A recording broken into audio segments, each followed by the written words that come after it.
So welcome everybody as you come into this room. Really glad that you could join us today. So this is the second meeting, official meeting of the Land Accelerator. We were very happy to see so many of you joining us on Thursday last week for one of our first peer sessions. And on that webinar, we were discussing about loans, specifically with the case of the Terra Fund, which is available to people in 3 landscapes, which cover 5 different countries. But with the idea that everybody can learn and start being prepared and start thinking.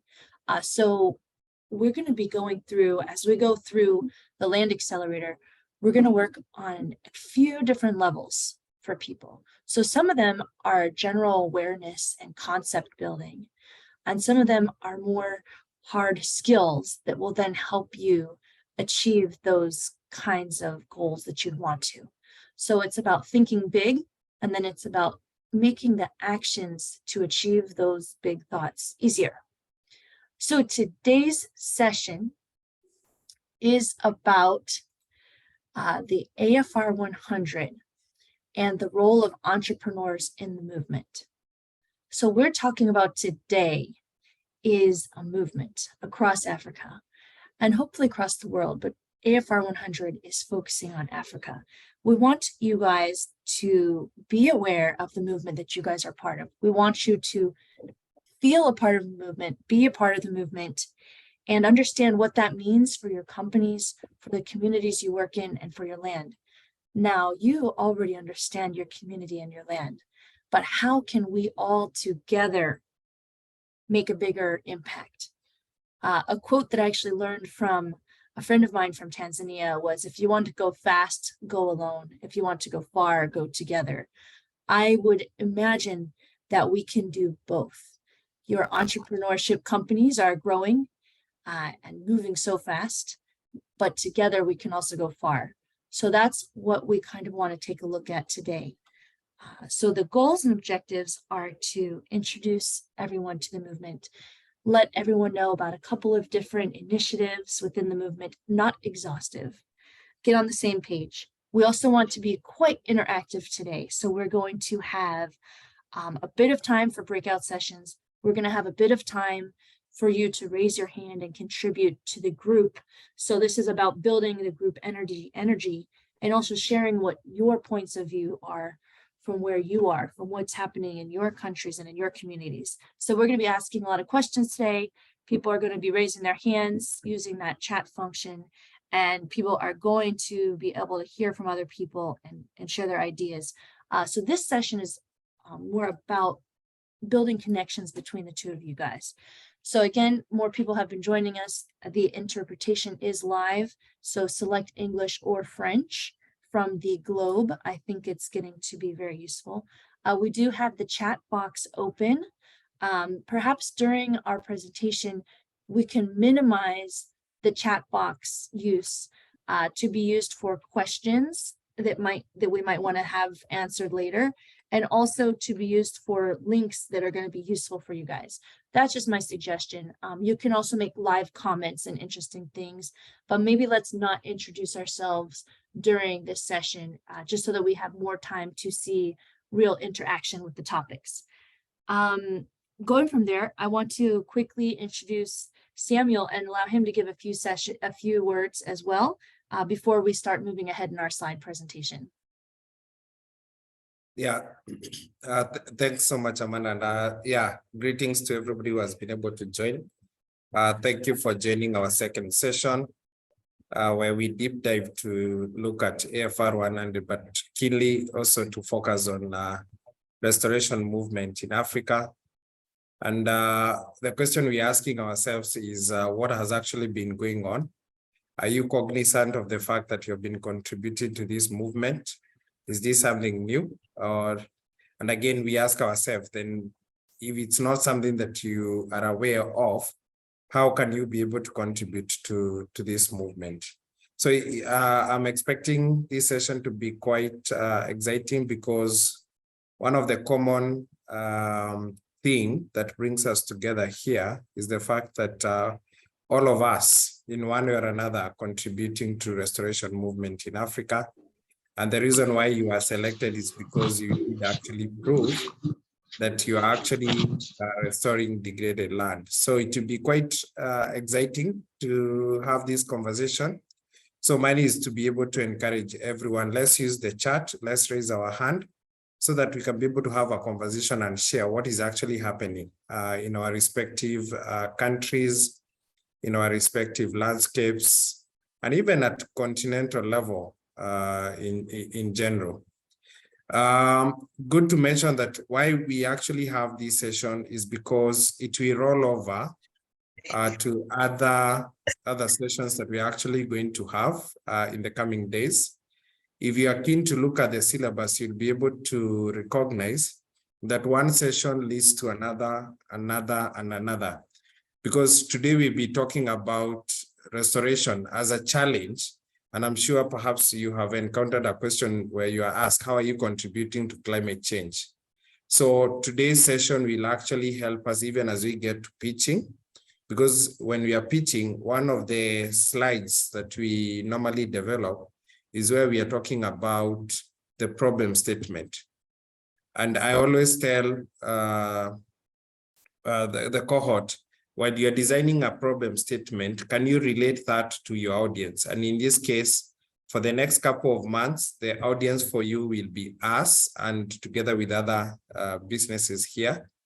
And we want you to address that specific topic that it's of interest to us. And this is restoration. So we want to see how is your business contributing to restoration. And the next slide is normally on the solution. So the problem statement, restoration, but through your solution and your business model, how you could contribute.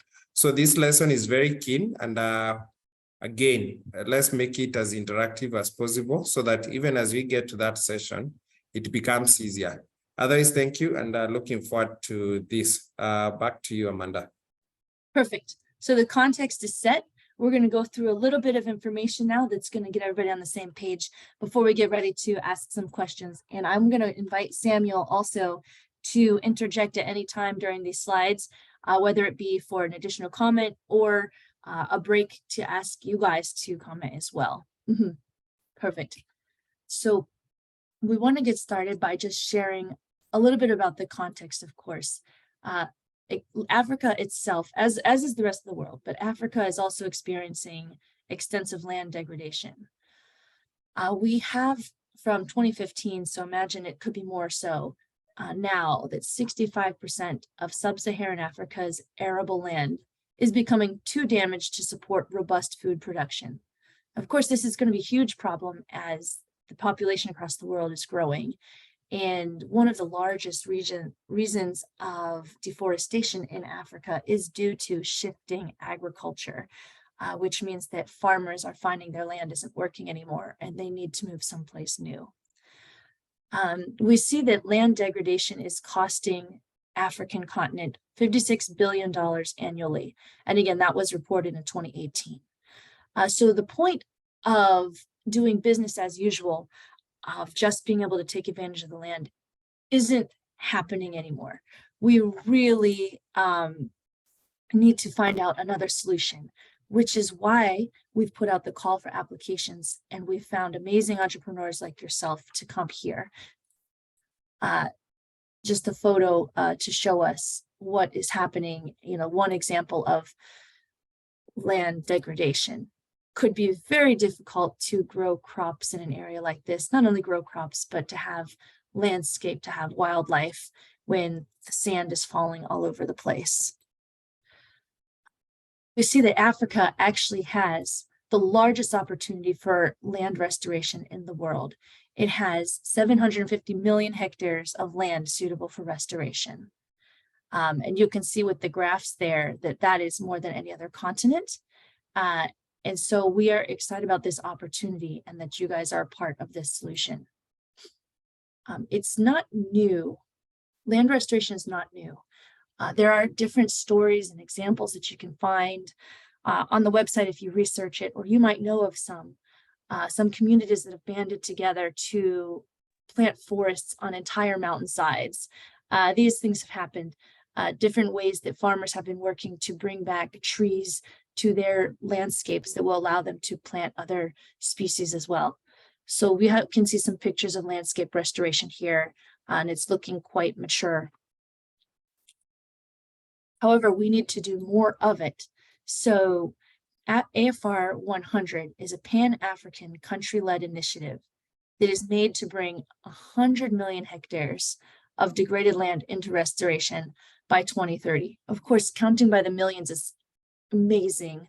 It's so much, but how much are we contributing to that right now? And considering that 750 million hectares, are available in Africa. So it's a big, big, big task. And we can start to feel like no one's making a difference. Well, let's see who is trying to come together to make a difference. AFR 100 was endorsed at the 2015 African Union Heads of State Summit with the goal to restore 100 million hectares of degraded land, African landscapes. So we have a lot of heads of states at this summit really supporting that. And the AFR 100 promotes restorative land management practices that can improve the livelihoods of over 235 million Africans. So just for a moment, take a second and see what some of these interventions have, some of the benefits that restoration interventions have. And you can think of these as might be applicable to your business. So for instance, which one of these benefits are your companies taking on? And I might invite you at this point to take out a pen, paper, or to type it down on a different Word document, which ways your business is actually bringing benefits to your community. So we have a few here, like having restored land can improve income security. It can give green, environmentally friendly jobs to the community. It can provide sustainable fuel wood as opposed to people needing to chop down trees in the wild. Resilience. So perhaps if there are more crop diversity or trees involved or other ways to make money, such as through non-timber forest products or bees, people might be more likely to be able to have their income, even if something crazy happens, like a climate change or a big weather event.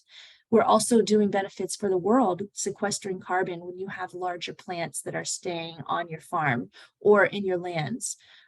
Protects against landslide protection. It can often really improve the water in the region, as well as the nutrition. A lot of the crops that are grown in sustainable ways or in conjunction with agroforestry provide additional nutrition to the communities, which would lead to more food security, as well as ecotourism opportunities. So these are just a few ways. And again, if you could write down some of the biggest ways that your company is benefiting your community, this will come and help. This will come and help later on today in our presentation.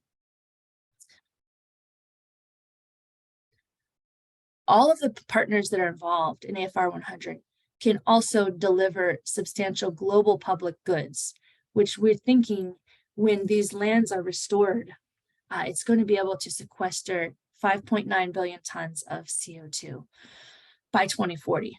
Obviously, that is an amazing bonus that we can thank all of you on the phone call for helping contribute to.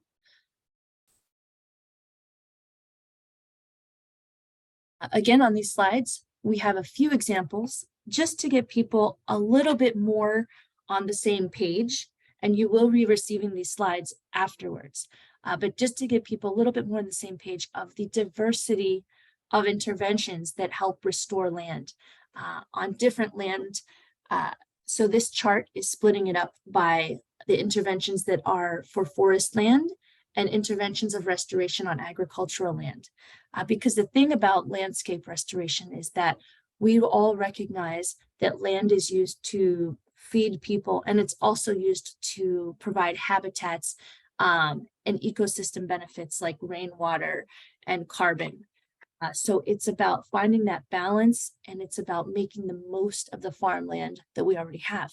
So some of the options are having planted forests and woodlots. So this can be where there are land without trees. How can we make it better by turning it into forest land? Well, if there's land without trees that we want to turn into forest land, we can plant forests or we can make woodlots. So either way, that's bringing more carbon sequestration to the land. Another thing is if it's a generally biodiverse area where it could be a biocorridor or other ways really benefit from having natural regeneration.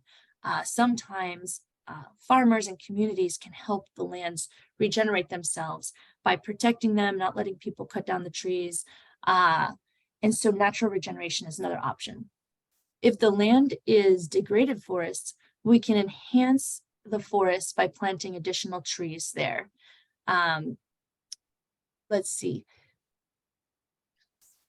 By reducing forest fires through thinning and through planting additional trees. Perfect.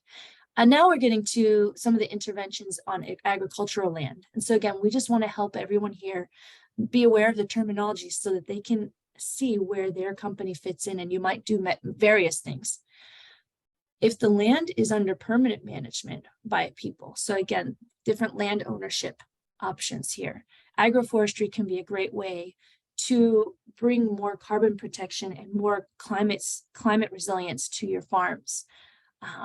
So you can do that by finding different trees that might be useful for your community, either because they produce fruits, or maybe they produce some leaves that can be given to cows and livestock to eat, or maybe it's just about creating a shady place to grow vegetables, or it's about creating a wind block or something that will help prevent erosion.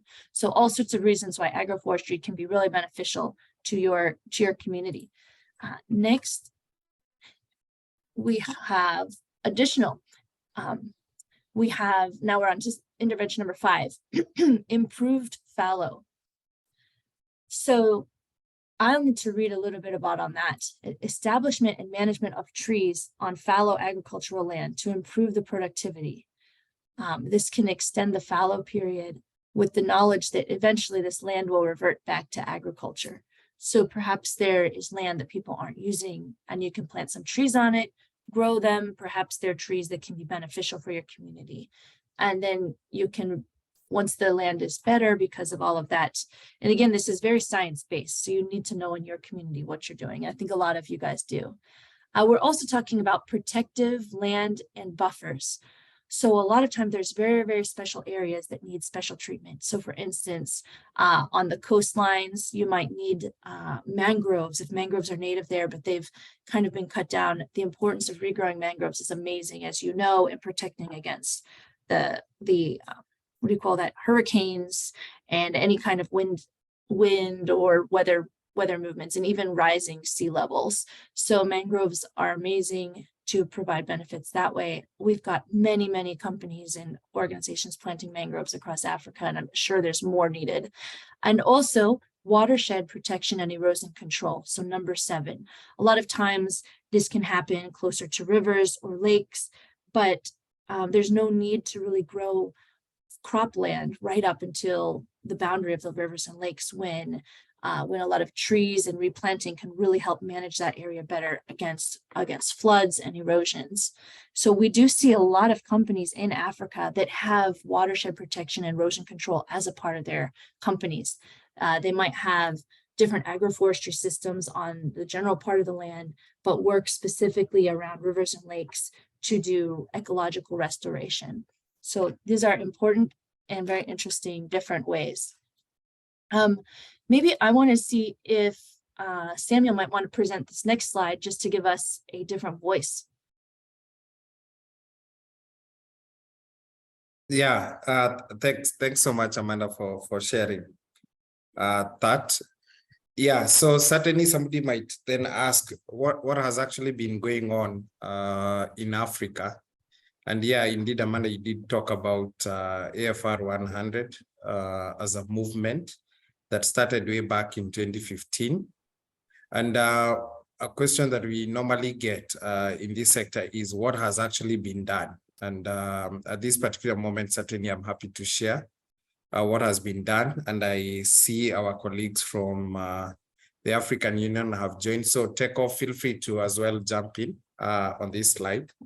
Yeah, so certainly to date, we see more than 32 AFR 100 countries committing to restore more than 127 million hectares. I'm sure Teko has the right number. We should be talking about perhaps 34 countries, with 2 new countries coming in perhaps this year. So as you can see, the movement is actually growing from just a few countries to date, where more African countries are saying, we will rally behind our enterprises, we rally behind our local projects to be able to restore degraded lands. Remember, we said Africa is a country with a high potential, more than 700 plus million hectares of land to actually degrade. So in terms of the political will, we are at par. That's something that has been done. And now we certainly want to scale up.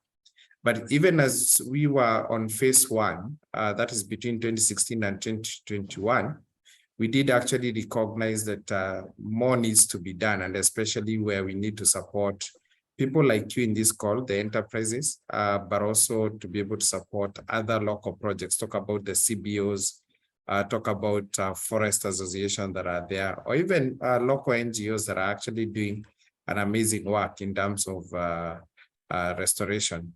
And from our end, WRI, we are technical partners to this movement. And we have been actually pushing on aspect around technical support, and that's why we have the Land Accelerator, but also having Terra Fund, which we talked about last week, where we want to see that we deploy the right finance getting on the ground. And so far, we have been able to work with 100 projects. Teko, I don't know whether you are here and you may want to add on this phase 1, and especially in terms of the real actual implementation in terms of hectares going down. Yes, Teko.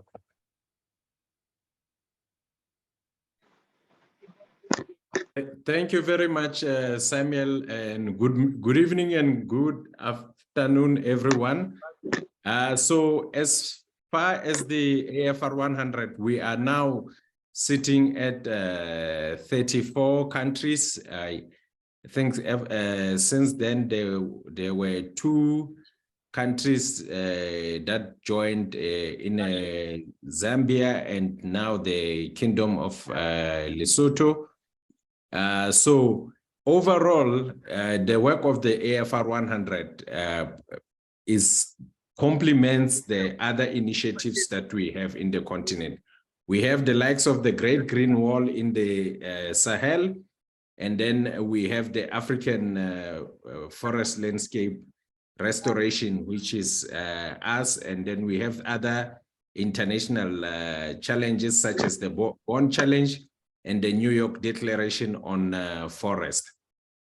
So through the work that you do, if you advance to go to Terra Match and stuff, then we will want to get some buy-in from your country. So it's important that you get to know what the AFR 100 is and who is the focal point for your country. Because I think all of you that are here are you are part of the member countries of the AFR 100. So it would be best to familiarize yourself with your country's intervention. You can visit our website. I shared it on the chat. It's available in English and French. And I also shared a documentary that kind of gives you what the AFR 100 work is contributing to. So if those 2 links will be beneficial to click and learn more. And so apart from that, for phase 1, we've accomplished a lot in terms of the political will.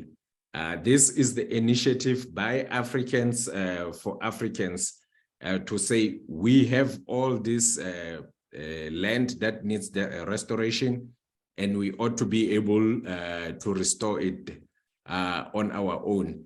And indeed, you will see through the social media and stuff, our partner WRI recently got 10 more additional millions from the owners of TED Talk. I think you call it TEDalicious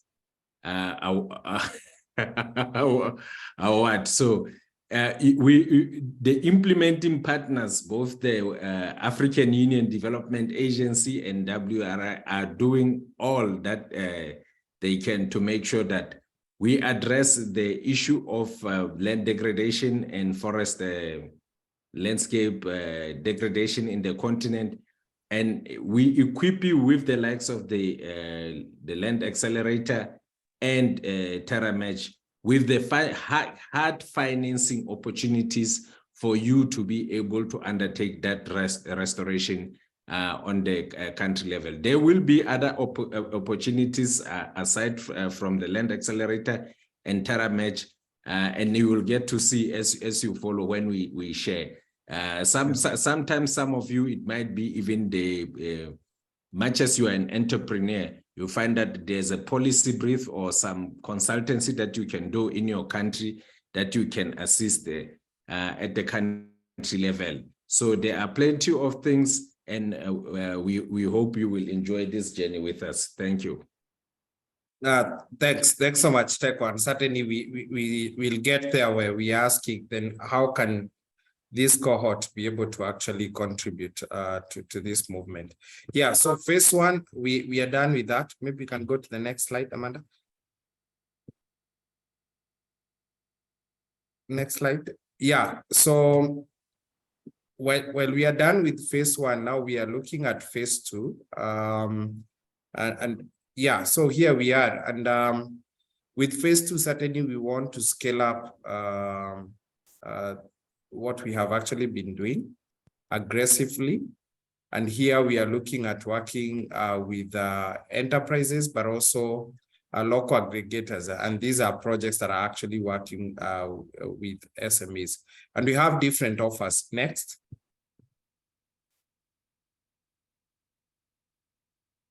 Yeah, so we have different interventions. Here you go. Certainly, we are in agreement. We want to support more of businesses like you are doing. And what we are looking together with the African Union is developing capacity. So here we want to support more of restoration champions so that we can be able to form a strong pipeline of restoration projects that are ready to receive funding, but also be able to deliver impact. The other need that we want to actually support is in terms of deploying finance. And thanks to everybody who joined last week, Thursday call, where we actually took you through TerraFund, which will be one of the delivery where we are actually getting money to you so that you can be able to continue doing what you do best. Beside that, we will also be able to design financial architecture together with this government to see that money is actually flowing to the people that really matters. We all agree that we cannot do business as long as the environment is not conducive. And so we are coming in to actually secure policies that are right. And we'll actually see that your businesses is operating within the confine that is best for it. Even as we do that, one of the biggest questions that we get outside here is, how are we able to track that restoration? For example, we have been able to train you here in the Land Accelerator. You have been able to receive funds through the TerraFund. You are doing amazing work on the ground. The question we ask ourselves is, then how are we able to track, for example, trees that you're growing in that landscape that you work with? So monitoring, reporting, verifying, and learning is certainly something that we will be able to do even move forward with this phase. Next. Samuel, anytime you want to tap me back in, let me know. Yeah. Okay. Yeah. Please, Amanda. Yeah, pick it from here. Okay, great, perfect. Now that we're here talking about that, we want to go back to businesses again. We want to focus on how our businesses generally that we've seen. So this is the 5th year of the Land Accelerator. We want to in Africa. We want to thank you guys for joining us. We've seen a few types of business models that generally have been successful in Africa. And so we see one of them that really focuses on relationships with smallholders. So we have a small or medium enterprise that has a lot of relationship with smallholders. So for instance, entrepreneurs often form a company that ends up doing a lot of work for the community in order to make the business work. They often provide technical assistance, agricultural support, market access, financial access, or other social services to smallholders. We see a lot of these companies doing things like selling seedlings. So if you have a nursery and your nursery is about educating farmers about different seedlings that they can bring to their farms. So we see companies are selling seedlings to surrounding farmers so they can do agroforestry. We also see people with nurseries who are selling seedlings to governments or to nonprofits for ecological restoration.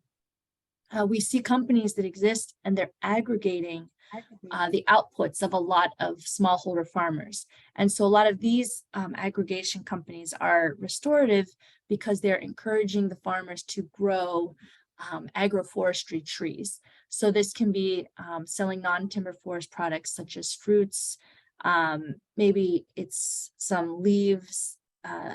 There's many different things. Honey can be one of them.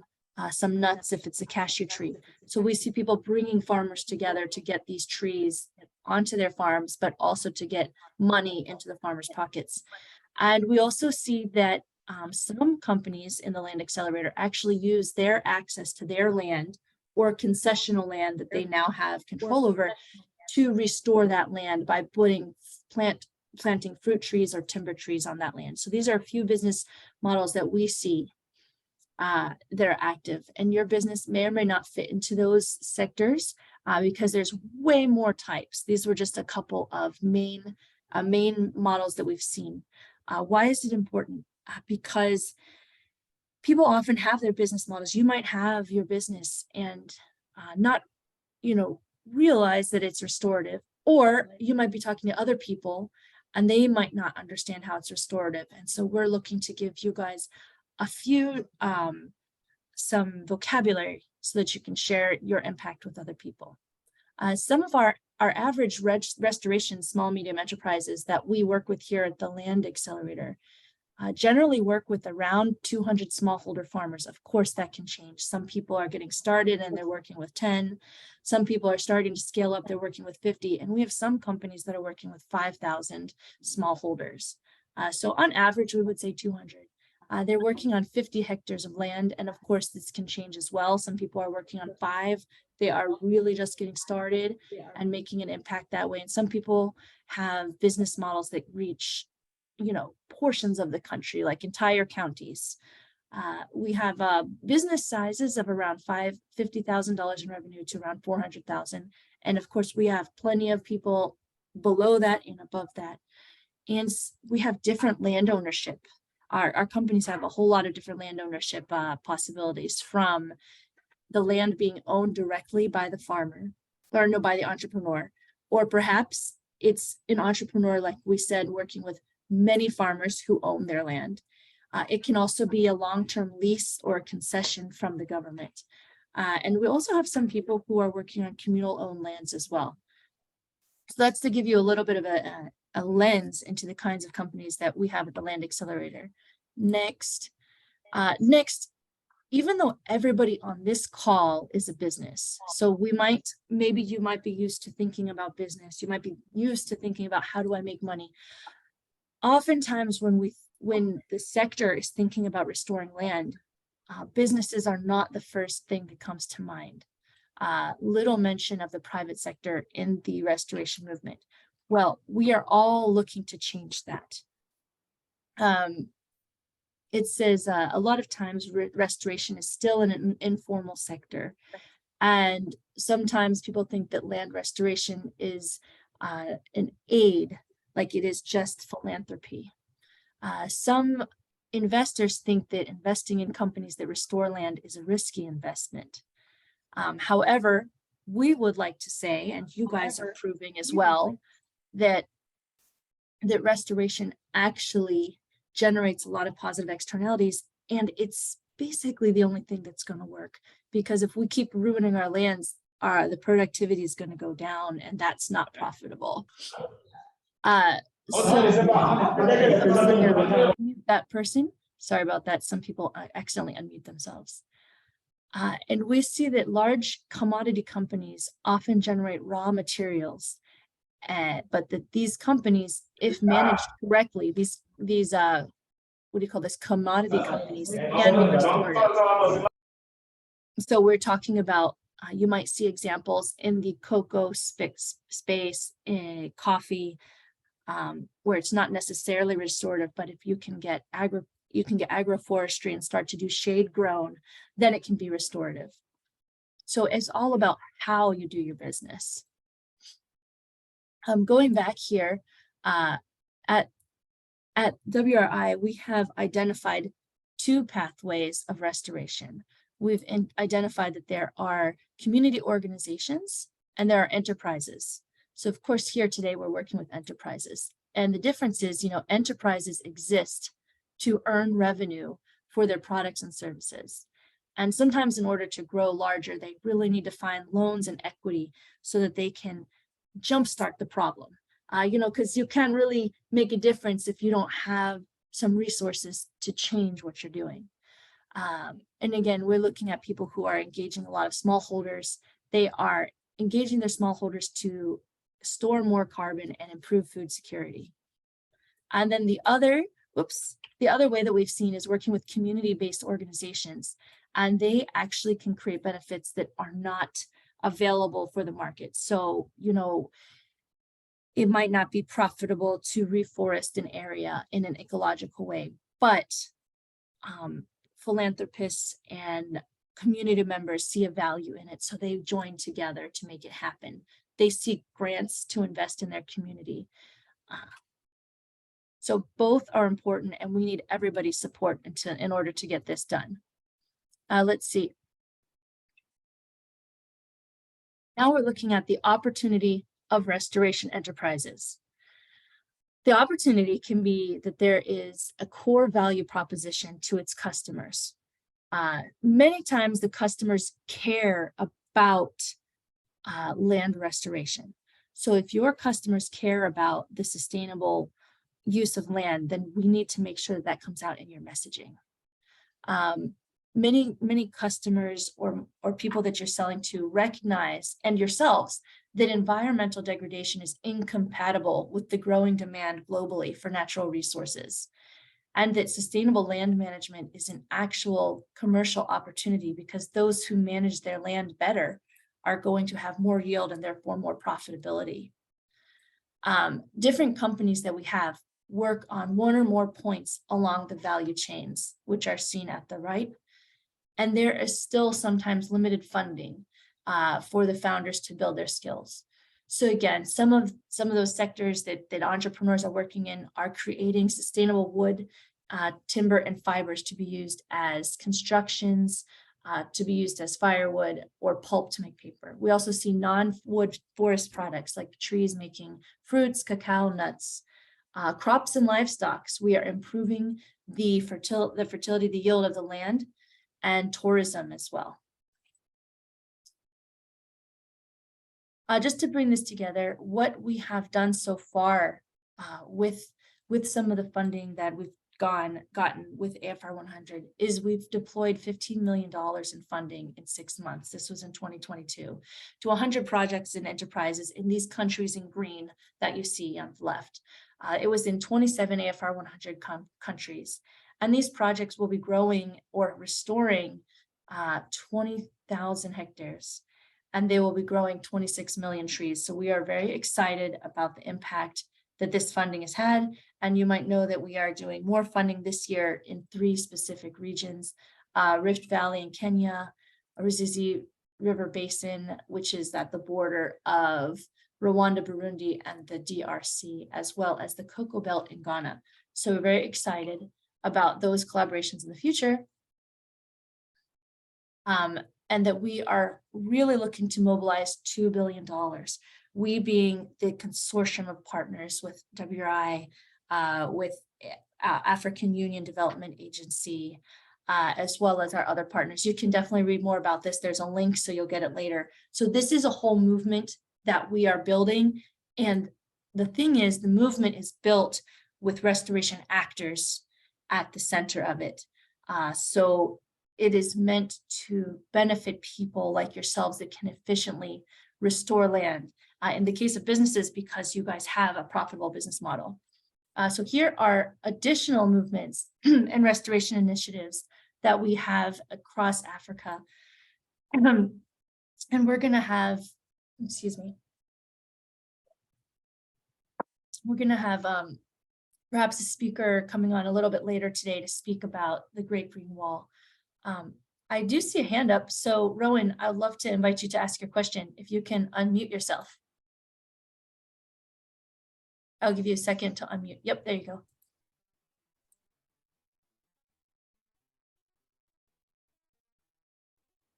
Hello, Amanda, can you hear me? Yep, we hear you. Yes, I would like to find out, it's a great effort that we have got a number of movements, restoration movements that are doing great in Africa. But is those movements, what modalities or vehicles are there to make us be acceptable to our governments? Because I see there's a lot of, there's lack of acceptance from our governments. What help can we get so that they realize the work that we are doing and that we are doing with you? Thank you. Wow, that sounds really interesting. I would want to ask you a follow-up question. What have you seen that is unacceptable to the governments? What are the governments having a problem with?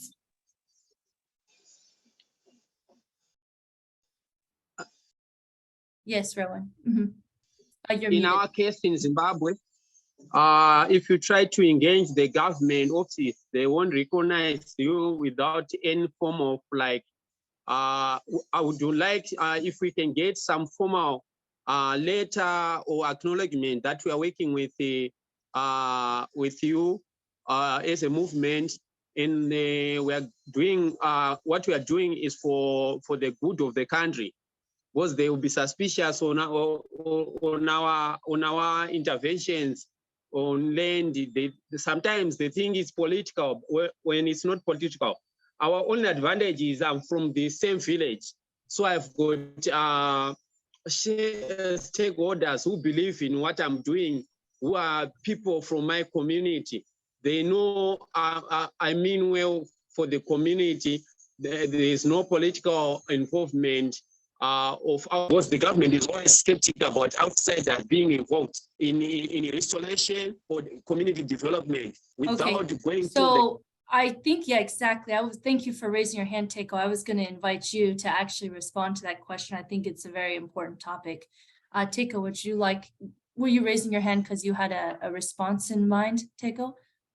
Yes, thank you. And unfortunately, we do not give the endorsement letters to our cohorts. Upon completion of the Land Accelerator, you will get the certificate of recognition that says you're part of the group.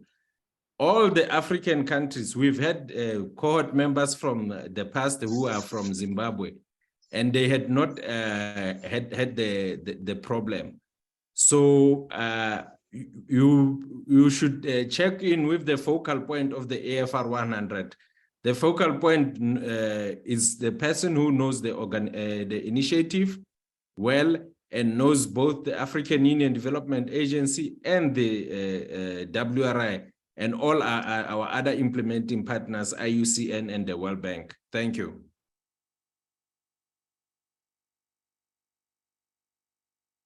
Yeah, I think that sounds like a useful comment, Teiko. And I'm going to follow up with you, Teiko, a little bit on how we can present this maybe at a future meeting, some strategies that entrepreneurs can use to effectively engage focal points so that maybe the focal points are not surprised, but are maybe in a position to respond. So I'll work on a strategy with you on that, Teiko, and we can present that maybe a couple of weeks from now. Because the focal points would be a great tool in that kind of situation. Not a problem. Oh, perfect. I think that I would like to pass to David, and then we'll continue with the presentation because I think we're almost to the section where we do a breakout group. Yes, David, please go ahead.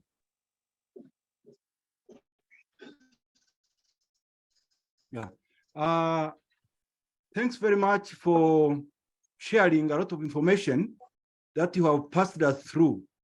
But the point I want to make here is as far as land degradation is concerned.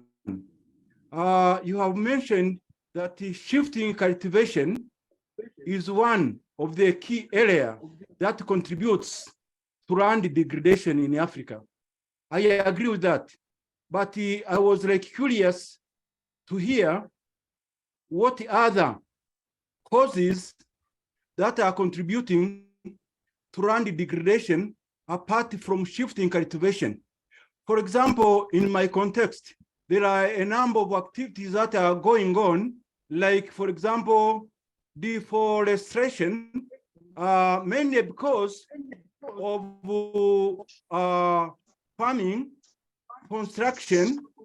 Apart from construction, in my area, for example, we are dealing with tobacco production. So a lot of trees are being cut because of curing tobacco at the major cash What crop. country That's are you why- from, David? Just share with the, I'm from Tanzania. Tanzania. Thank you so much. Yeah, Yes. from Tanzania. So, the Deb- point here, the key message is like, okay. you know, because of tobacco farming, a lot of land degradation is taking place for curing tobacco. That's why we are coming up with an alternative cash crop, like cashew tree. Cashew tree, which is now being used as a cash crop, a source of income. By the end of the day, nuts could be used partly as a food security kind of component. So I was curious to hear, apart from shifting cultivation, what experience do you already have on the ground that contributes to land degradation in Africa? Sure.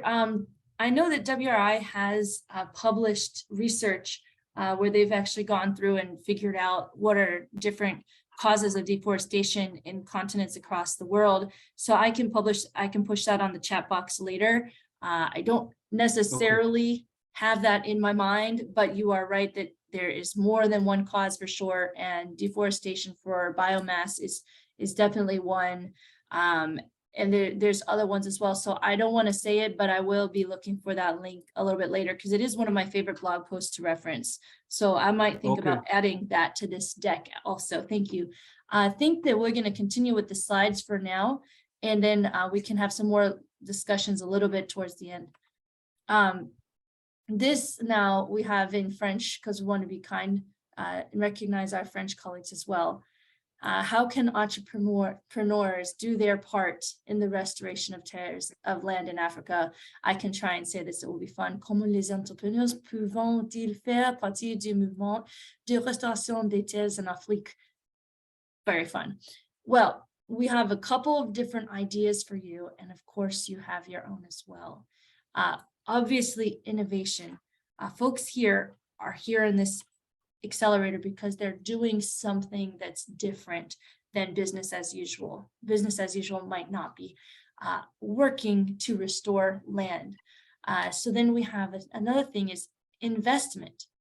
So if your business models are producing revenue, then you can do something for your community by learning how to get more investment for your businesses as well. The great thing about the people on this call is that everyone's business, by definition, as this is how we selected you, is doing something amazing.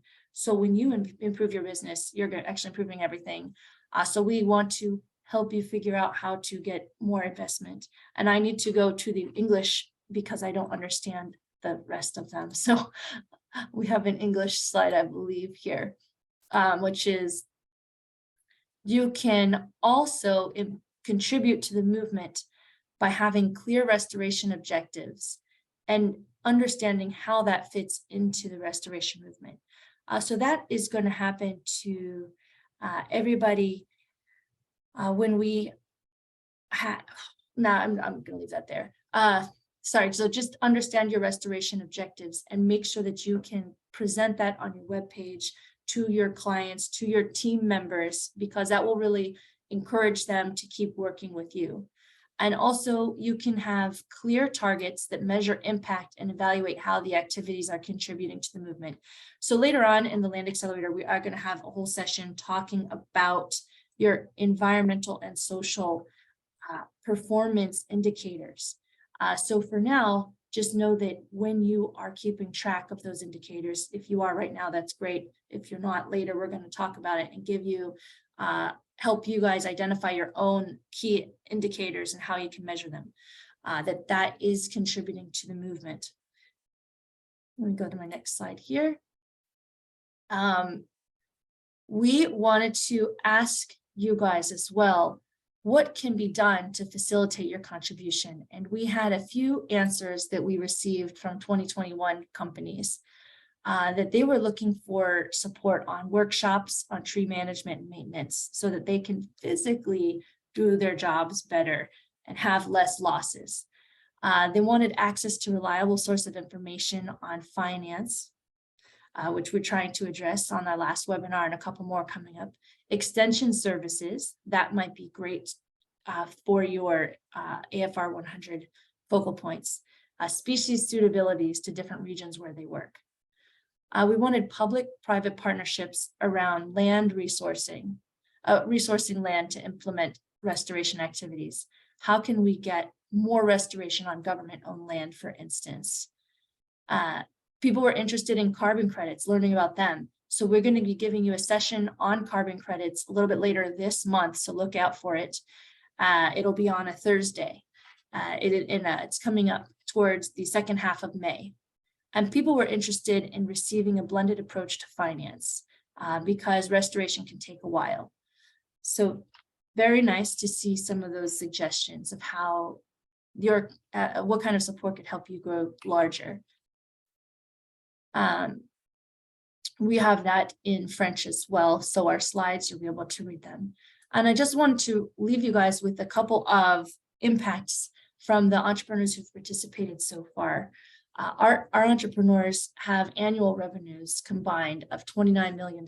So they are getting that revenue and distributing it through their community, because revenue is not lost money. Revenue is money that you get paid for your products, but then you are paying your workers, you are buying supplies from other companies in the African region.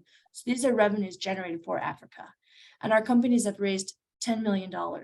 So you can see that our companies still have a lot of room to raise money and grow, because they should be trying to raise as much money as they can with respect to their revenues.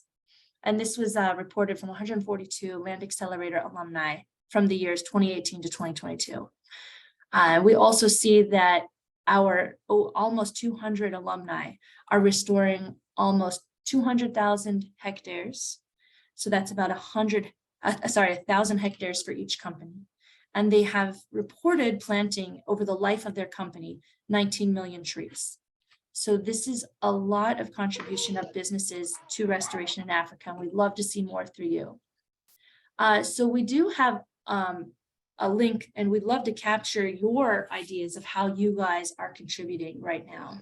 So we actually have a link that's going to be put into the chat box now by my colleague. I think, actually, no, I'm not sure.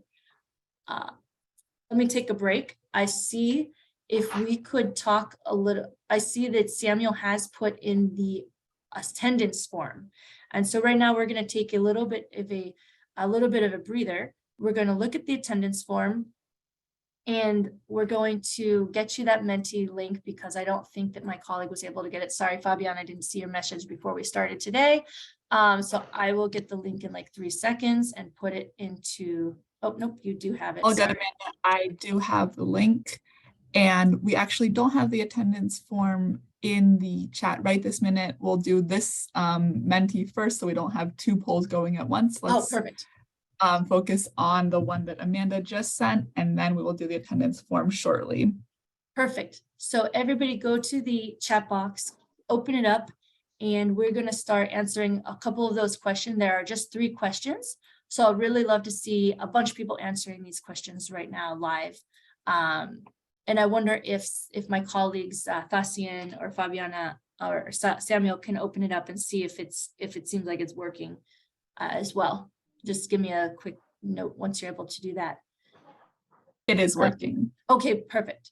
So then in addition to that, I want us to get ready for breakout sessions. So let me see this. Oh, I see we also. Ça n'a pas accepté. Là, je suis convenablement. I'm gonna mute. La I boîte would à- appreciate anybody who's on my team to be able to mute people as well, because I'm doing other things. Perhaps while people are filling out that Menti, so if you guys can keep putting that link in there, I will want to show this. Does it work? Does the voice work if I just show a YouTube video? We're gonna find out. So this is just gonna hold us over while people are filling out the Menti form. So if you haven't filled it out, get to it. And now I'm gonna put this in full screen and see if oh goodness. See if the voice is coming through here. Let's put this in full screen.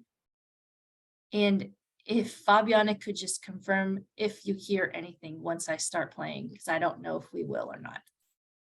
Hold on, it's kind of quiet right now.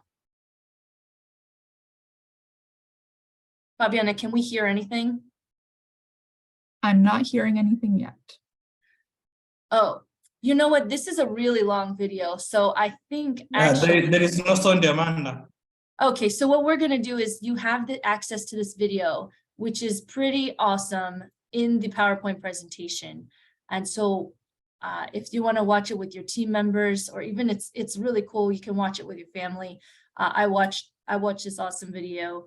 It's about the Grand African Green Up. You're gonna love it. So we've got a link for you there in the PowerPoint presentation. So that's coming to you. And I think at this point, we must have received some responses to the Menti. So I'm gonna go and see what those are looking like. And people continue, please, to keep filling out the Menti. If you haven't started, again, the link is in the chat. I'm going to see what this looks like so far. Hold on. How does it work? Oh, we've got different answers. Okay. Let's see this. We've got 23 responses Perhaps- so far. Yeah. Very quickly, can you go back to the previous question? Could we have our interpreters interpret the questions just by voice into French? I do see that it's okay. This is not interpreted into French right now, so you can copy and paste into Google Translate, but let's go back through the questions really quickly, slowly, so we can also have them interpreted into French, so we all know what the questions are. So here is how it's going to look. You can see the question at the top. I think it's a great idea, but people can read. And so I'm going to have Joelle do the very first question, which is just at the very top. How does your country contribute to restoration? And I think if I say that again, then everybody who is speaking French will know what this first question is. How, and you can respond in French. How does your company contribute to restoration? Thank you, Joelle. The second question is, oh, I don't know where. Hold on, I gotta figure out how to go. A second question, what restoration or environmental problem is your company solving? Again, what restoration or environmental problem is your company solving? This could be erosion, this could be something. So we only have 2 answers here so far. Let's see about the next one. What can be done to facilitate your contribution?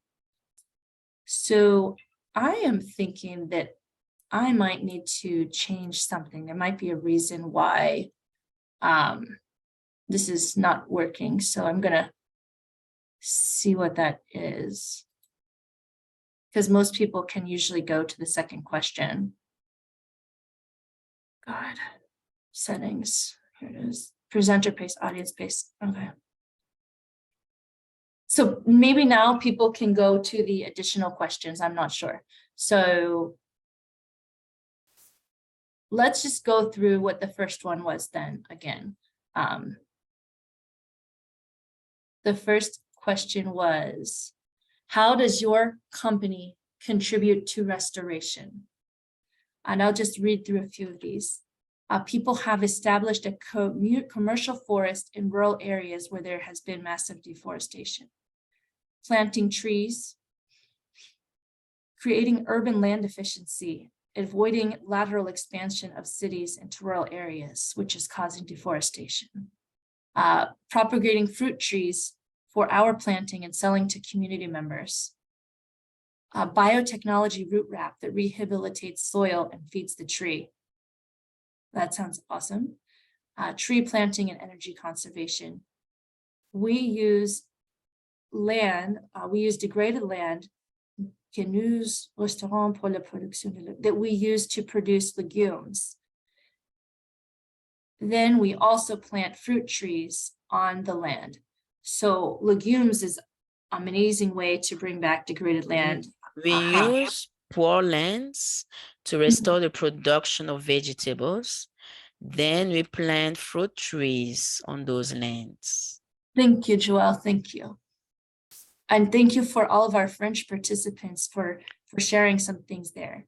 So we are seeing that everyone is actually contributing to restoration, creating compostable material that helps keep trees hydrated and protected from insects. I think maybe if you guys can look through these, you'll notice that there are a lot of interesting companies you want to learn about.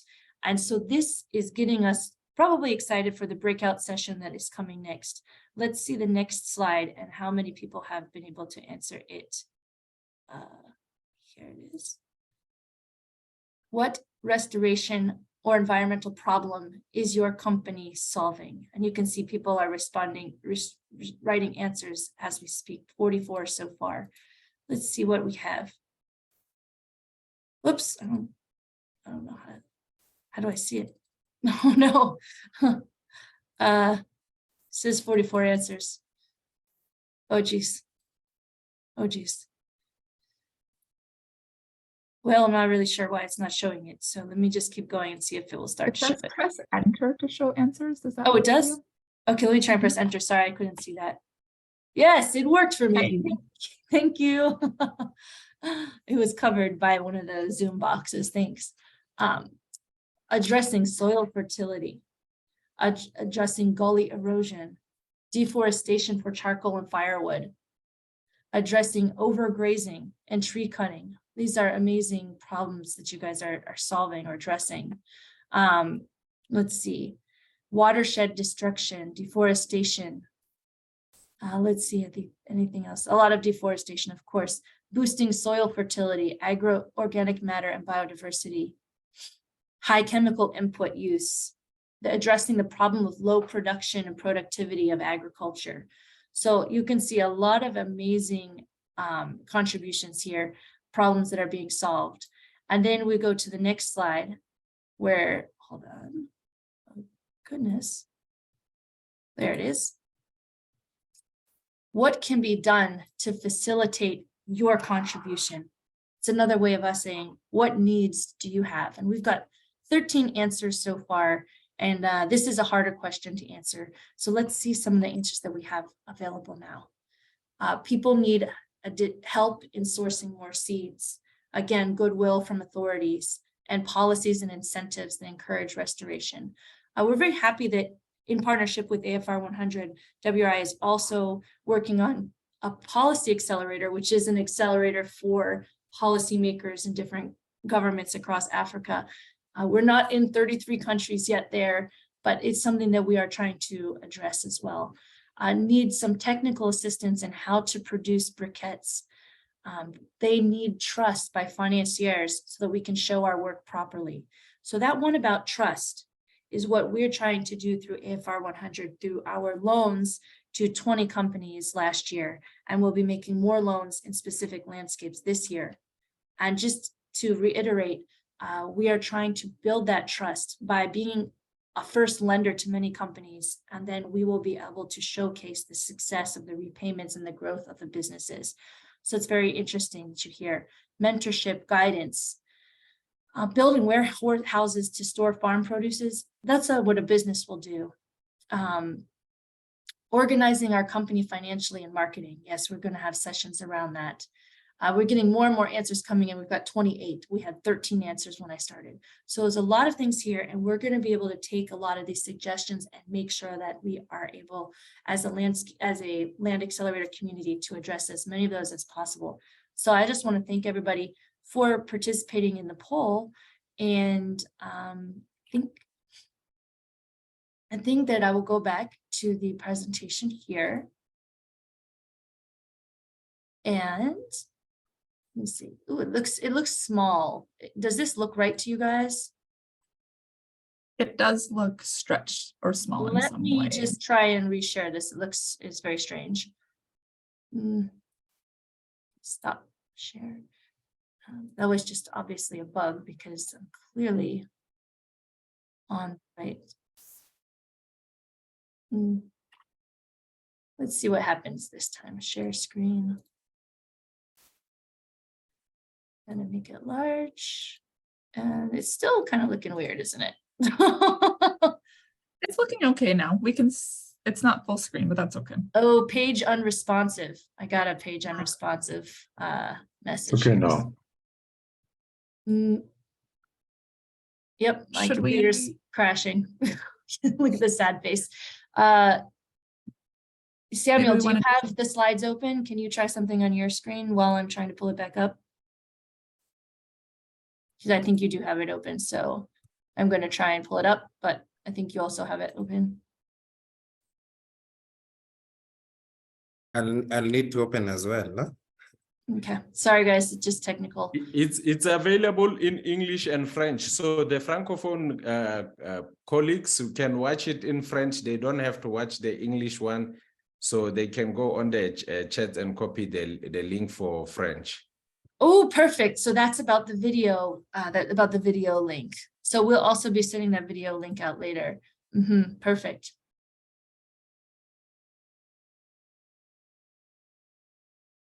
I think I'm able to reshare now, and let's see if it doesn't break. Okay. All right. Now this is the fun part of the session, I believe. We are wanting to get together and do breakout rooms. So I'm suggesting that can everybody here take a screenshot of this or take a picture of it, or take a picture of it as well. Oops. Oh, goodness. I also see a lot of chats going on. So if we are putting the attendance link in there, can somebody please just interrupt me and just do it? Because I can't see everything. Really just interrupt me. But in the meantime, please, people, take a screenshot of this. We want to get into breakout rooms. This time we are going to have a couple of breakout rooms called French. So if you speak French, you will somehow be able to select to go to a French breakout room. And if you speak English, you can go to another one. Actually, Fabiana, can you add more breakout rooms? Because we have 134 people on here. And we don't want to have, we only have 10 breakout rooms, which would be 13 people per room. Can you please turn on your microphone and tell me if you're able to add more breakout rooms right now? Yep, I will add perfect. 2 more breakout rooms. Probably So when English. you go, I'm going to open the rooms in a moment. You'll see there's Français, 1, 2, 3, and then there's English. There's going to be several more English breakout rooms. Please select into a room. Don't everyone select number 1 or 2. Try to, select a random number and hopefully we'll get a good number. If there's way too many people in your room, then you can join a different room. And if we do need more of any type of room, a French room or an English room, we will add them in. We're all trying this out together to figure out how we can get 100 people into the room. So give me just 5 seconds here as I add. Oh, yes, we have more time. Please go ahead, take your time. So I'll explain more the breakout rooms. I'll explain the breakout rooms a little bit then. So you can see from the screenshot some of the questions of what we would like you to discuss this time. Of course, the purpose of the breakout rooms is, I think you've heard today that everyone's doing really interesting things for the movement. And so we want to give you guys a chance to connect with probably 5 or 6 other people who are in this room. So if you can get your paper ready to take notes, or you can get ready to take notes in a Word document, however you want to, but you're probably going to meet someone who's interesting. In the breakout room session, we want you to practice some skills. Last week, we were talking about a 30-second pitch. You may or may not have been able to do it very well. If you were looking into your homework, again, putting in what you want to get out of this, what you put into it. So if you were able to work on your 30-second pitch over the week, then we want you to pitch it. We have a very simple template that you could use to get started, which is this template. And so this is why the screenshot, because then you can have it with you when you go into the breakout room. My company produces XXX. So what does it do? It could be a service or product for YYY. That means for whom? We produce avocados for international export. Maybe that's it. Or maybe it's what does it help your customers achieve?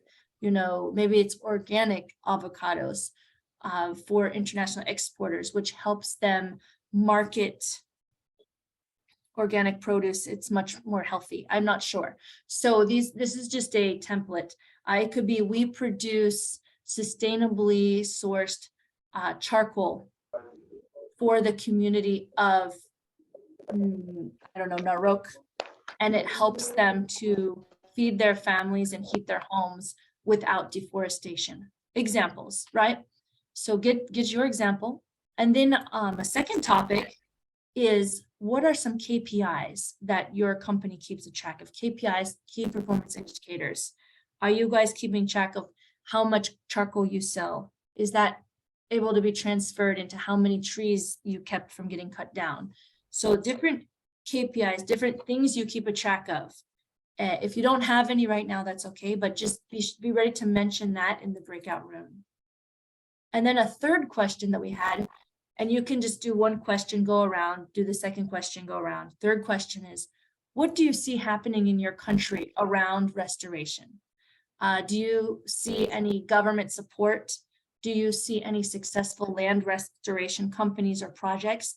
Just wanted to have a chance to have an international sharing of what is happening in your countries. So again, it is about, let me see, 14 minutes after the hour. So we might want to have a 10-minute breakout. We could do 15. Let's do 15-minute breakout session. And I'm going to visit the different rooms. And if 15 minutes is looking too long, we'll call you back in. But really, we just want to use this time to have you guys to get to know one another as well. And as Fabiana was saying, get to know your breakout room. If you want to, you can go to another breakout room and meet new people. I think we can be ready to go into breakout sessions now. So I'm looking to Fabiana for any logistics remarks that we have for people. All right, I am pressing open all rooms. Woof, I see it. Great. You should all see something about breakout rooms. Go ahead and try to select a room in the language that you would like to join. I can tell them what it looks like, Fabiana, if you don't see it. Great. So then I'll jump it back to you. I see that there's a lot of people and you have to scroll down. And when you get to the very bottom is where you see rooms to join. So people are starting to join those rooms already. Now I'll pass that back to you, Fabiana. Wonderful. Yep. Select a room in the language. In about 2 minutes, anyone who hasn't joined, I will randomly put you into a room in case you're unable to, but I'm going to give everyone about 2 minutes to try to join a room. And yes, if you do join a room and there's no one there yet, that is okay. Someone will join. If in about 2 minutes no one has joined, jump back out and join a new room with people in it.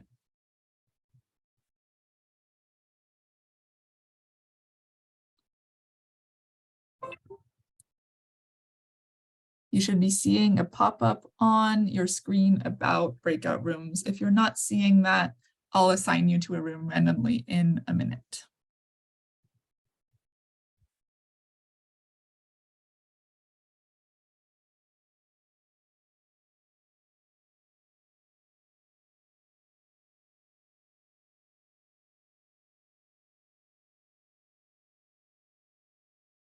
So far, about half of the people have selected into rooms.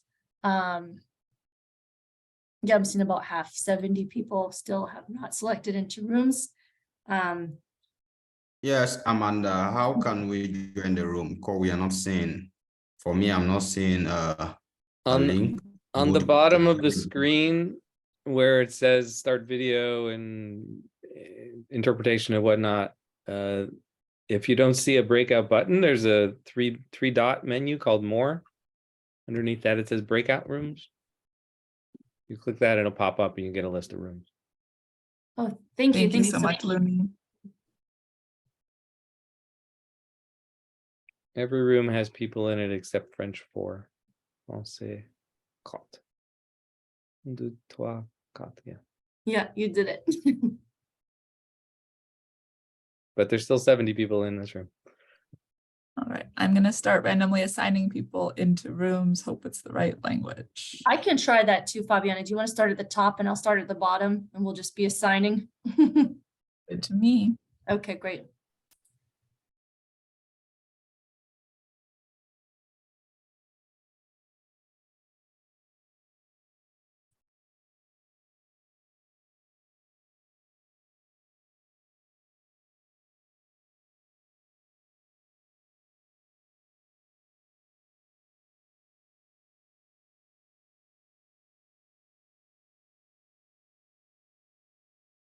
If you get put in a room and it's in the wrong language, come back out and send us a chat. Yeah, we're gonna do it. Yep.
All right, we got almost everybody assigned.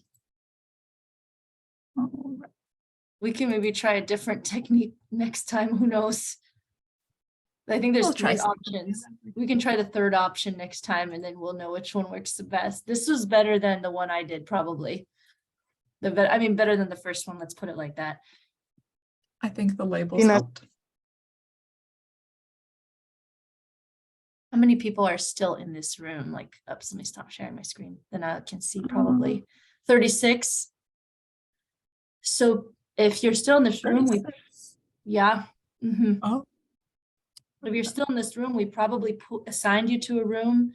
If you don't see that, you can do as Looney was suggesting and go to the 3 dots that says more and then select breakout rooms. And then you will be able to see the rooms that you can join. Because we've assigned everybody a room basically.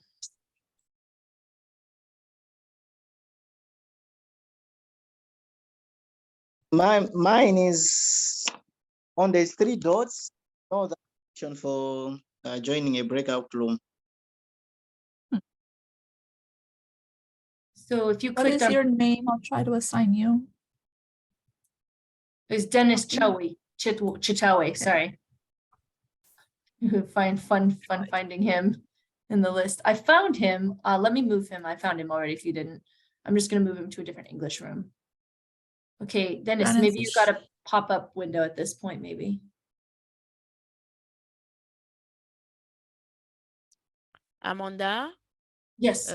Yes, so French participants are saying, because I'm trying to guide them, some are saying they don't see join breakout room. Maybe the rooms are maximum capacity, that's why they can no longer see it, because they say they No. clicked on more and they Mhm. can't see join breakout room, so I don't know.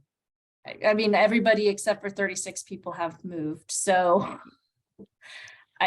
we're gonna move people around who haven't accepted, and maybe that will help them out. Yes, maybe if you could move, especially there, because you see them talking in the chat, I'm talking with them Yeah, thank in the you. booth, in the French booth. So yeah, so maybe if they can assign at least this one who are active and who want to join the rooms, the French rooms, but they can't. Thank you. If you're still here in this main room and you haven't gotten a pop-up about being assigned to a breakout room, you can unmute yourself, let us know, and we'll try to reassign you so you'll get the pop-up again. Yeah, perfect. Good idea.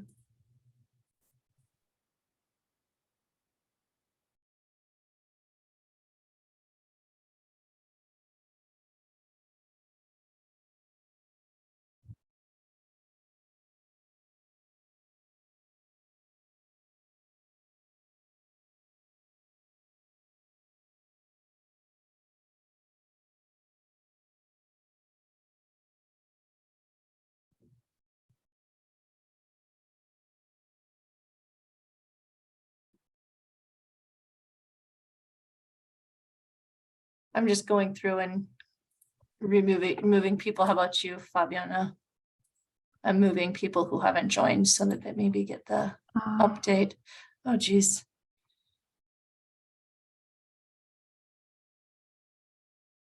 All right, I'm going to copy and paste some of the questions into the chat room right now. That sounds great. I'll keep moving people. Okay.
All right, only 19 people still in this room. I call that a success, Fabiana. And I'm going to put in a few more messages to the group. Wonderful. If you are still here and you would like to be put in a room, just unmute yourself and let us know.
Malik, I just assigned you. Did you see a pop-up or at the bottom of your screen, do you see something about joining a breakout room?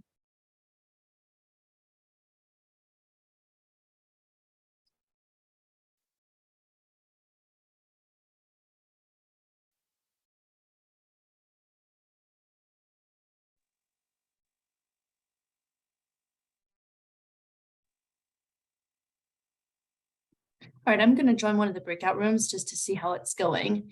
I think that, well, we started this at 12:15, it's almost 12:30. 3 minutes. Yeah. Alec, would you like us to assign you? Anne says she's in group 3. Yes, please. Okay, Alec, let's try and assign you. I don't know how.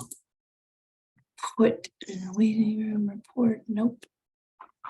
Here, Alec, I'm assigning you again. Do you see anything come up on your screen just now about a breakout room?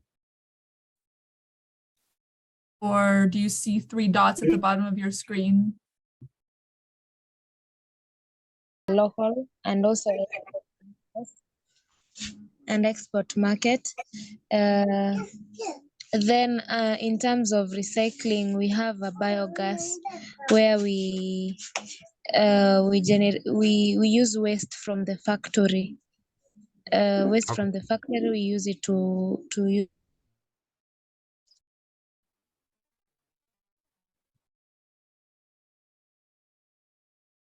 People were, We'll be- oh, sorry, Fabiana, go ahead. Sorry. I was saying we'll be ending the breakout rooms in a moment. So if you weren't able to join this time, I'm sorry, and we'll try again next time. Go ahead. Right. I don't find anywhere where it is saying about joining a room.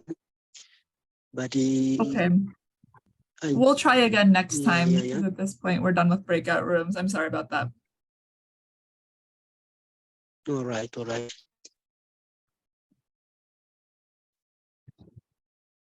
So I'm closing the room. So in 60 seconds, people will be joining us. They'll probably be popping back in. I think at this point, we're going to talk about the next steps, which is joining again, restore forward or not. That will be the main one. Yep, and the welcome survey due tonight. Yep, welcome survey due tonight. Yes. Mm-hmm.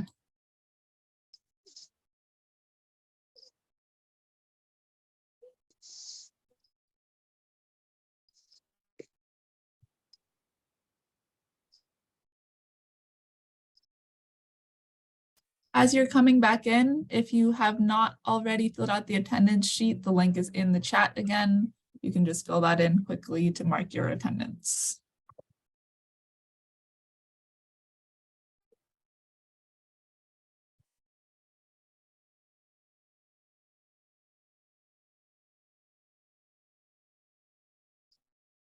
Remember, you have to tell people to reconnect to the interpretation. Oh, thanks. If you're coming back in, Is that 15 minutes? yeah. Was it going fast? Yeah, we did this at 12:15. It's now 12:31. Felt like 5. Should it have been longer? We can do it. Maybe next time we can try for 20 minutes and we'll just keep adding more time until we hit the time where it's like, that's enough. I think that's what we can do.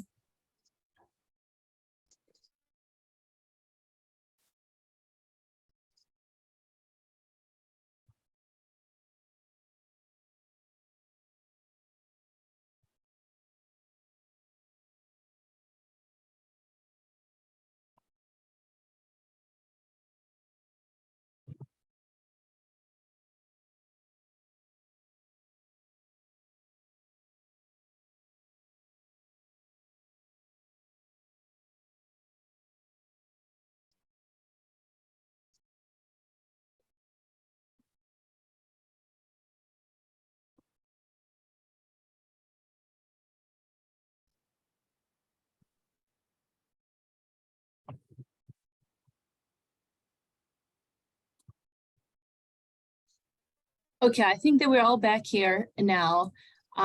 So first of all, want to thank you guys for having a breakout session. We're going to keep doing these. I hope that you enjoyed the breakout sessions. And actually, I wanted to ask, we're going to have one more link coming up right now.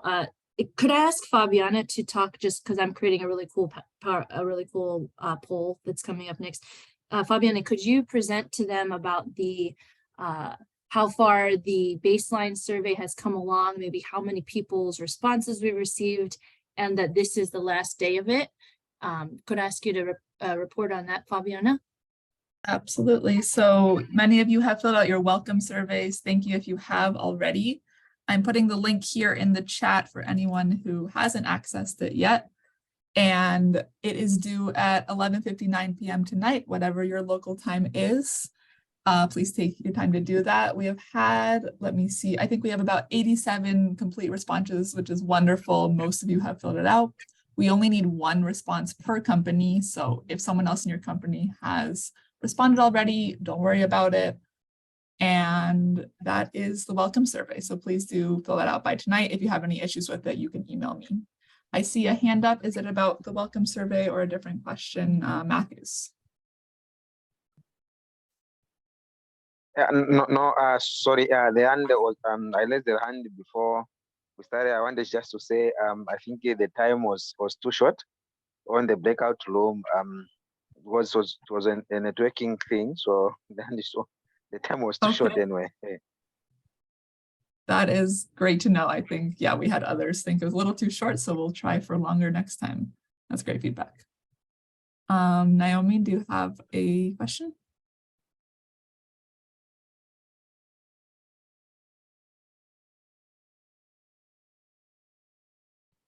I see a question about the maximum size picture we can upload. Let me check on that, Lydia, and I will answer in the chat. Yeah, hello. I don't think we should make the pictures any bigger because we're going to run out of space. So just upload a smaller picture. I think people have been able to upload pictures. Have you seen that, Fabiana? I think a lot of people have. Yeah, so just try for a smaller picture or fewer pictures or something. Yeah, the survey was requesting for 3 photos, but for me, it got rejected multiple times. It only accepted 1 photo. I don't know if I have problem with that or the survey will have problem with that. So that was an issue a few days ago. I don't know when you tried. It was limited to 1 picture accidentally a few days ago. So if you can try again, and I am seeing that the max upload size per file is 500K. So try to keep your file size small. If you can only upload 1 photo, that's okay. If you can't upload any photos, if it's really not working, that's okay as well. You can email them to me. This is mostly just for us to have some great pictures of your work. 1 photo is fine. Really appreciate all those questions coming in for sure. And let me see, people were talking about the pictures. That's really great. Please resend the link. That's great. We've got it's the one that says Alchemer. So if people didn't have it, and we'll resend it to your emails today as well. I want to ask, there's a couple more things. I don't think we've done the what survey yet, the attendance survey, have we not?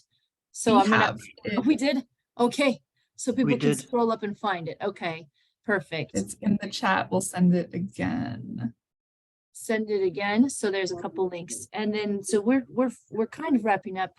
Then the next thing that I wanted to send, thank you, attendance sheet is right there, is I would like everybody to share their support so far in this poll. I wanted to change the topic to our Restore Forward group. Because that is where we have all of our recordings and our PowerPoint presentations. So I have something that says poll. I'm going to change it to Restore Forward poll. And basically what I want you to do is if you can just click on that poll link and give me some answers there. I'm looking to see how many people have downloaded Restore Forward, and how many people, have been able to join it, and how many people have maybe gotten Restore Forward on their phone. We just want to check on that really fast. So if you guys can check on that poll link, I'll really appreciate that, and give us your answers. There's 3 simple questions, and we'll go through them at the end. And we'll also go through at the end some of the links. We'll remind you the links so that you can join it, as well as we'll also send them via email. But today I saw that Rekia has joined us, and so we wanted to give a special, just a moment for Rekia to tell us. We had been talking this entire session about what is the movement for Restoration Africa? What does it look like? Who are some of the actors involved? We've had some really great questions like, what can I do if my government doesn't seem to be supporting me? And we, have those kind of questions involved. And Rekia, we know you've been involved with a lot of different movements as well. And specifically, we're wondering if you could share a little bit about your experience with the Great Green Wall, and if there's any other networks that you're also involved with, feel free. So we do want to leave people right now, check that Restore Forward poll. While you're clicking it, let's also listen to some of the points that Rekia has, because she's always got a lot of information that can be useful for everybody here. Yeah, go ahead, Rekia. Thank you so much for joining us. Thank you, Amanda, and thank you so much for having us, and apologies, we had a conflict today, but we should be here for the next few sessions. And good afternoon, good evening, everyone. Very excited to share about the Great Green Wall. I think that it's a project that's getting a lot of momentum right now. And just to give you guys all some context, the Great Green Wall is an African-led movement. So, most of your countries in the region or in the northern western part of Africa, the Ministry of Environment should be aware of this project, which is African-led. And so, buy-in from the president of each one of these countries is the movement to restore and to build 8,000 kilometers of a wall, of a green wall of restoration project, green jobs, and carbon sequestration from the atmosphere type opportunities for this particular region of the continent. And so it spanned from Senegal, to the west all the way to Djibouti. It involves 11 countries. It's getting a lot of momentum because there is a commitment from the European Union of about $19 billion to get this done. And so a lot of projects, a lot of opportunities for people and entrepreneurs in the restoration space to get funded through different actors in the Great Green Wall. One that I'm particularly excited about, and I think, that has a lot of potential and affect all of you guys, is it's work that's being done by the World Economic Forum. And so just like the World Resource Institute, the World Economic Forum, it's a big international NGO that's based in Europe. And that has taken in, as one of its first work in Africa is to work on this Great Green Wall project. And so there is a lot of push from their side to also support ecopreneurs, is what they call them in the Great Green Wall. And ecopreneurs are basically you guys, right? Companies and innovative startups that are not only building companies for profit, but that has an environmental impact, whether it's land restoration, whether it's creating, planting trees to earn revenue, etc. So just, very excited about that push as well from other actors who are interested in finding companies like you guys who will get supported after having gone through accelerator programs and training such as the Land Accelerator. So, there is an opportunity to TerraFund. There are other actors that are coming in to the Great Green Walls and other projects, focus again in entrepreneurs, ecopreneurs like you. And so it's really exciting to go through this program, learn as much as you can, right? Ask questions, reach out to all of us. We're all available. Last week I share, for our Francophone friends, our team is Francophone or bilingual. We speak both English and French. I was in one of the session last week, and the person was, we don't speak English. I speak English as well. I can support our Anglophone partners, but also here for our Francophone entrepreneurs to add value to your learning and to help you find these opportunities to scale your activities. So make sure you reach out, make sure you attend. and, ask questions. We want to get to know you through this process. We're happy to have you. We're happy to fund you doing this work that is important for the ecosystem, but globally as well. So it's a very excited time for all the work that you're doing to be recognized at this international level and be able to scale your activities. So make sure you ask questions, and I reiterate, make sure you attend these sessions, make sure it adds value for you, and feel free to reach out. But yeah, that's what I wanted to add a little bit from our talks and exposure to other actors in the ecosystem. That sounds awesome. And I see maybe Rufin has a hand up, and I wasn't sure if you had an old question or a new question, Rufin.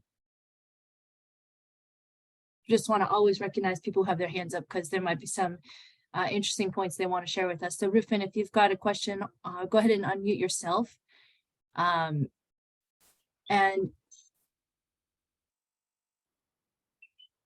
not really sure. Oui, question. Okay, we've got a question. Who's that? Rufin? Allô? Yes, Allô? Rufin, yes. Vous pouvez parler en français, oui. Ok, d'accord. Donc, oui, j'ai une question. Voilà, donc le formulaire qu'on a renseigné, au début du formulaire, donc à la troisième question, ils ont demandé de joindre les photos de paysages ou les photos qui prouvent votre activité. Donc, au moins 3 photos. Mais quand même, on a pictures. But I've been trying to add the pictures, but I've not been able to add the pictures to the form. So how are we going to do, or are you going to send a mail where we can forward the pictures to you easily? Because I've not been able to do that under the form. So for the pictures, if the only thing preventing you from submitting the form, this is for everybody, is pictures. If you're having issues, don't worry about it. If you would like to share pictures, you can email them to me or Land Accelerator at WRI.org. Either of those emails will work, and we'll collect the pictures, but you don't need to worry about the pictures. It's not that it's something we need to have from you. Your survey response will still be valid, and it will still count if it doesn't have pictures. So if that's the only thing preventing you from submitting the survey, simply don't worry about it. And now just to get a sample of the folks. Yeah, Amanda, maybe Yes. before you continue to that, I just wanted to provide clarity. S'il vous plaît, j'ai une question The aussi. people who are actually filling the form are the 2023 cohort and not last year cohort. I've seen Mamane Seine. I believe you're in last year's cohort. So yeah, only this year's cohort are the one who are filling the form. Yeah, thanks. Thank you, Samuel. Yes, if you're from last year's cohort, no need to fill out any of the forms if you don't want to. Yes, thank you. And we also are welcoming our alumni to join us who are here. So thanks so much for joining us. Wanted to check and see who has been able to join Restore Forward yet. So again, this link is still available if you want to have your voice counted. We see that a lot of people out of the 43 who have responded have been able to join, 28. 2 people can't, so we're going to work with you on that. And 13 people haven't tried yet. So let me tell you what we're going to do this week is we're going to take everybody's email address who signed up on the participation survey before we, everybody who gets invitations to these meetings. We're going to copy and paste that, and we're going to send you a personalized invitation from the Restore Forward network, because we've shared the links to join before. We're going to share them again if Fabiana has access to it. But we really want everybody to be able to access recordings, PowerPoint presentations, and the ability to chat with people. We're putting up a lot of different resources there. So it's just a place, because sometimes things are getting lost in email. So we're still going to send you email, but this is going to have a lot more things for you. So then my next question was, if people were able to download the app yet on their phone, because this can make it really easy to connect and to get the videos and watch them anywhere. And 26 of 42 said yes, and 16 said no, not yet. So we're also going to be, reminding you guys of the links that you can use to download it on your phone. It's a really light, easy application. We, again, just want to make sure you have an easy way to go forward. And then I was just curious, as we were working today with breakout sessions, I threw in a question on there and said, how many people like the breakout sessions? We have an average of 4.3, where 5 was the biggest score, and that was love it. And 1 was the smallest score, and that was did not like it at all. So most people were between a 4 and a 5. So we are going to keep doing the breakout room sessions. And we are going to do them for a little bit longer. This time we did 15 minutes. It felt like 5. We're going to try 20 minutes next time. So thank you for letting us to iterate with you and for you guys to be able to keep meeting new people. Also want to highlight that we have a directory available on Restore Forward where you can find anyone by name and it has their email address. So you can reach out to them. Okay, so that is what I was sharing now. I'm going to do the stop share. And I think I want to ask Fabiana, while I was sharing, were you able to put some of those links to Restore Forward in the chat box for people? Probably you were. Yes. Okay, So 2 links went in and they're going in again right now. I see that. How to join Restore And Forward. Exactly. what you're going to see when you click those links, click whichever language you would like, you're going to get a guide to joining Restore Forward. So you'll see the links to join, you'll see the links to download the app, all the links you need to join the platform are in the guide.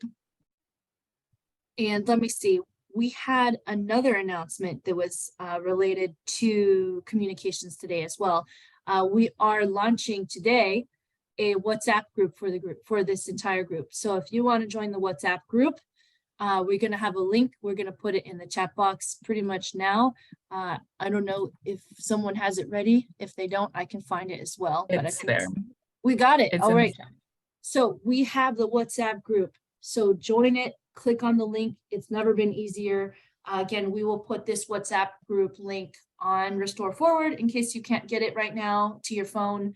We're also going to send it to you in the email address where we have follow up to you guys. So we want everybody who wants to be able to join the group. If you're in a lot of WhatsApp groups, you can still join this group and just maybe mute it. So we would love to have you there. Was I missing any other announcements, Samuel or Fabiana?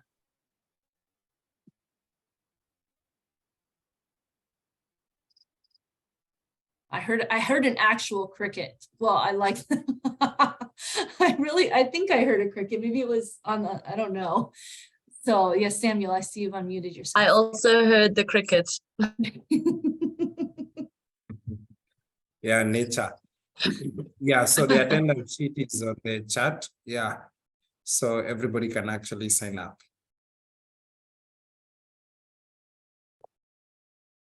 Perfect. So we've got so many links that we sent you here. We sent you the attendance sheet link, Restore Forward link, how to join, so you can open that up. And then we sent you the WhatsApp link. So this is all just about how to stay involved with people. And what is coming up next? On Thursday, if you guys would love to join us, again, it's our optional but fun learning. We're going to have one of our alumni, his name is Sam Niamboga, speak to us about his business. And you can think, why would I want to come? I'm not sure. So let me tell you about his business.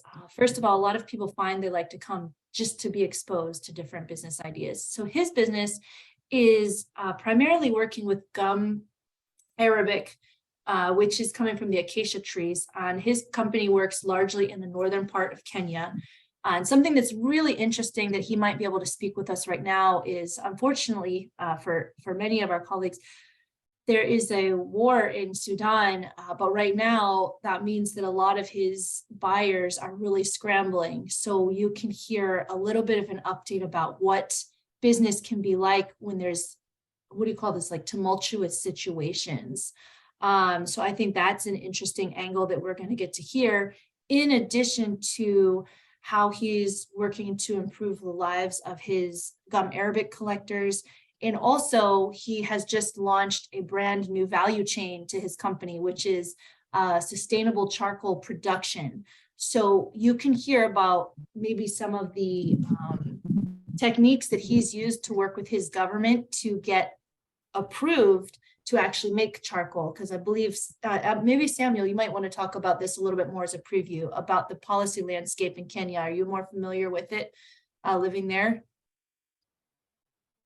Yeah, absolutely. So Samuel is actually working in the north, and in the north, so there's this invasive tree called Prosopis that is affecting Senegal acacia trees. That is a source of livelihood for the community in that area. So what Samuel is doing is actually managing this invasive tree by working with the communities to produce charcoal, and briquettes as well. So that's something that he's going to share tomorrow with all of us. Yeah, thanks, Amanda. Yeah, so come on, because I think we're going to hear a lot of topics from launching a new business line, engaging with the government, working in changing situations regarding different wars and things.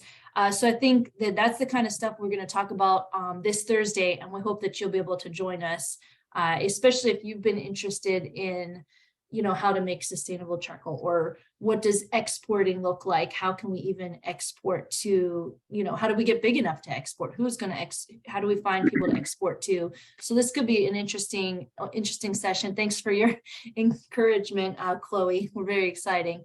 And let me see, I think that it could be everything for today.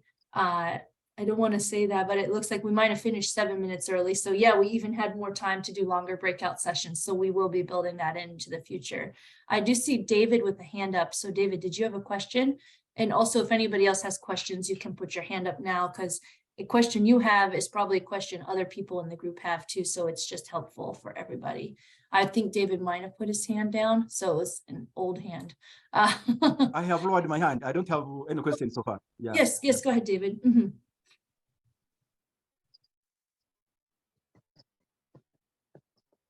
David, you had a question? No. Okay, lowered perfect. my hand. You lowered it. Perfect. I don't have. Okay, perfect. No problem. Oh, but we've got two other people who do. We've got Anne Grace. Would you like to ask your question, Anne Grace? Yes, thank you so much, Fabiana. It's not a question. First, I want to introduce myself. I'm Anne Grace Akiteng from Uganda, working with community to restore degraded forest reserve. But I also want to give a compliment to this organization, because I started this work in 2016, but ever since 2016, I have been going to so many accelerators, and nobody wants to know and to support tree planting, this restoration business, because they think it is long-term, doesn't have, they don't see how the company generates revenue. So this is a very good opportunity for me. I am very happy with it. Thank you so much. Well, I think that's really unique feedback to hear. Thank you so much, Anne, that you've been facing some tough time finding your family, and now you found your family here. We see a couple more people with their hands up as well. Abdul, followed by Matthews. And also, I invite any of my other colleagues to also Teko, Rekia, Samuel, to respond to any questions. Abdul, yes, please go ahead. Thank you for giving me this opportunity. I just want to have some bit of advice on the breaking room, because it will be very good to appoint someone to be the leading in the group.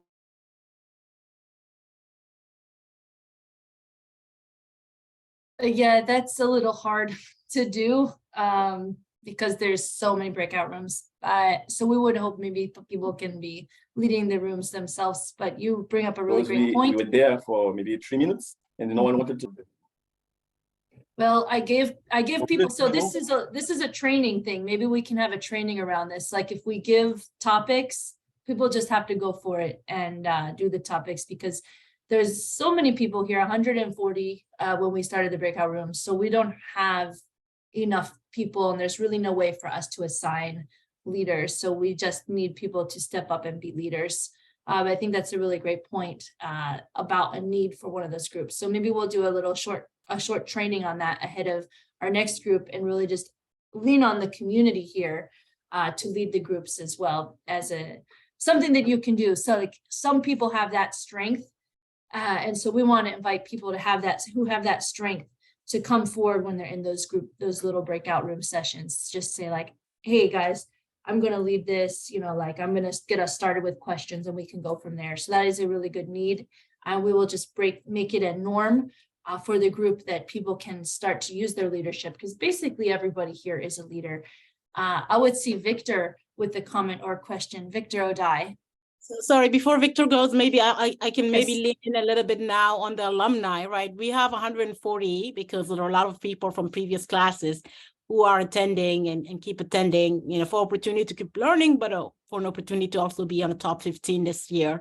And so maybe this is an area where our previous alumni, our previous top 100 who are in this breaking room, to really take an opportunity to shine and to show, you know, why it's different for you and share your learning and your experience with the new shy class, especially this early on. I think by maybe class 5, 6, when we're having more breakout rooms and when the new class have got an opportunity to get to know us and get to know how we all are, we might get more leadership skill shown in these breakout rooms. But yeah, I will encourage and maybe really lean a lot on our alumni who are attending this session with us, which we really appreciate, to really take an active role and lead these breakout room when you see that people are a little bit shy. Yes, exactly. I didn't realize that, you know, being a leader in speaking was a strength until it was pointed out to me.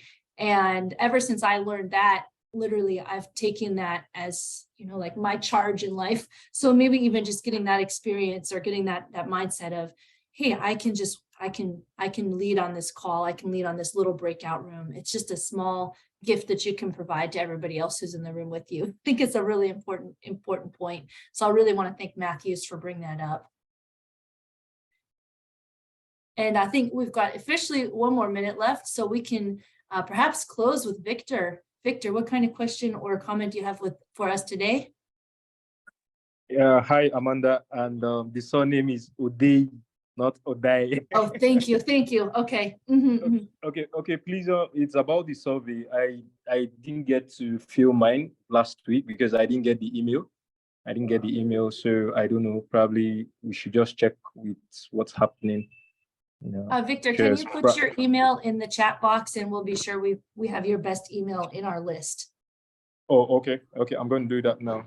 And yeah, if anyone else thinks they didn't get an email about the survey, you can just put it in the chat box right now in the remaining minute, and we'll be sure that we double check our database for your correct email address. Thank you so much for that question. I like to always leave Samuel with the closing words because I think your strength is in inspiration, to be honest. Yeah, thanks, Amanda, and thanks to everyone who has been able to join. I hope it has been useful time for you understanding the restoration movement. Should you have any question, feel free to reach out. In the meantime, let's use the Restore Forward to continue with this conversation. Otherwise, see you on Thursday. It will be quite exciting to listen to an alumni who's doing an amazing work. And then we meet next week, Tuesday, for yet another session. Even as we continue with the classes. Thank you so much. Do enjoy your evening. Bye for now. Goodbye, everybody.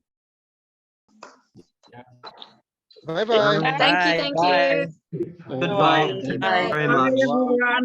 Bye. Bye-bye. See you on Saturday. Bye-bye. Bye. See you Thursday. Bye, everybody. Bye. Bye. Take care. Bye.